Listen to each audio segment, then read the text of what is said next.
Oke guys, lanjut ya di video pembahasan Excel. Kali ini kita bakal bahas fungsi if atau if function. Nah, sesuai definisinya namanya kan if atau jika gitu. Jadi fungsi ini digunakan ketika kita akan mengkategorikan nilai atau value berdasarkan kondisinya. Langsung aja ya, kita mulai tutorialnya.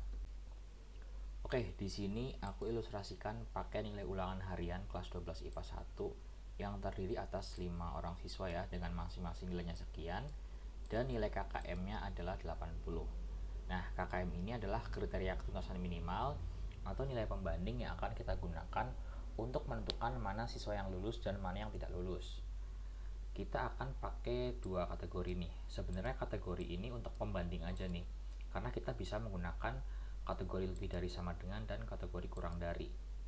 Di sini kan nilainya 80 ya KKM-nya. Artinya siswa yang nilainya lebih dari 80 itu lulus. Begitu kan? Nah, siswa yang kurang dari 80 itu tidak lulus.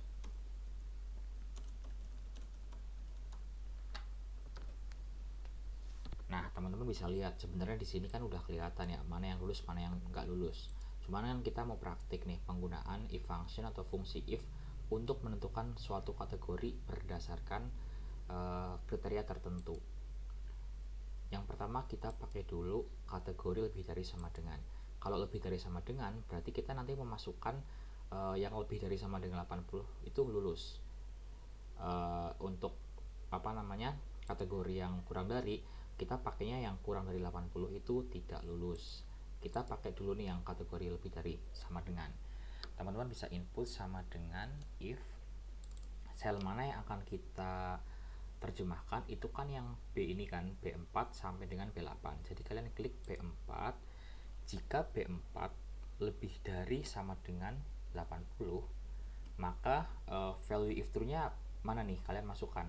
Jika nilai dari B4 sasi kirana ini lebih dari 80, lebih dari sama dengan 80, maka value if true-nya itu adalah lulus. Tapi ingat ya, untuk Excel itu adalah pengolah angka. Jadi ketika kita menginput teks atau tulisan, kalian harus menambahkan tanda petik. Jadi jika nilai sasi kirana lebih dari sama dengan 80, maka sasi kirana lulus. Nah, gini ya. Terus value if false-nya itu kebalikannya.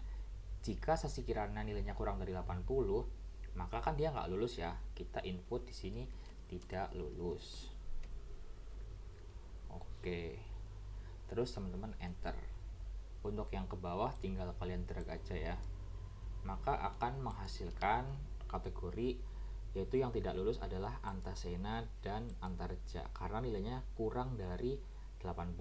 Di sini kan KKM-nya 80 ya, makanya untuk nilai yang kurang dari 80 itu tidak lulus.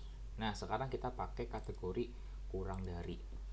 Sebenarnya hampir sama. Kalau di sini kan value if true-nya itu lulus karena kita pakai lebih dari sama dengan 80. Sedangkan kalau kategorinya kurang dari, kan kita cari yang nilainya kurang dari nih, kurang dari 80. Teman-teman sebenarnya untuk kategori ini tuh tujuannya sama ya, mencari mana yang lulus dan mana yang tidak lulus. Bedanya kalau di sini yang lebih dari sama dengan value KKM-nya itu kita menggunakan value if true-nya adalah yang lulus. Sedangkan kalau di sini kategori kurang dari, nanti value if true-nya adalah yang tidak lulusnya. Nah, bingung ya? Kita praktek deh. Kita input lagi if function-nya sama dengan if jika nilai sasi kirana kurang dari 80, maka sasi kirana apa? Sasi kirana kan tidak lulus. Tidak lulus. Terus value if false-nya itu kebalikannya. Nah, kalau sasi kiranya lebih dari 80, otomatis kan dia lulus ya, makanya kita input lulus. Enter. Kita drag lagi ya. Nah, di sini dia menghasilkan kriteria atau kondisi yang sama nih. Walaupun kita pakai rumusnya beda. Yang ini lebih dari sama dengan 80 dan yang ini kurang dari 80. Tapi kalian bandingin nih, kalau yang lebih dari sama dengan itu value if true-nya adalah lulus. Sedangkan kalau yang kurang dari 80 itu value if true-nya tidak lulus. Jadi mau pakai yang manapun sebenarnya sama, asal kalian konsisten memasukkan value if true-nya dan value if false-nya itu nggak kebalik. Itu aja teman-teman. Sekian ya pembahasan if function kali ini. Kalau misal kurang jelas atau mau discuss, boleh komen. Terima kasih.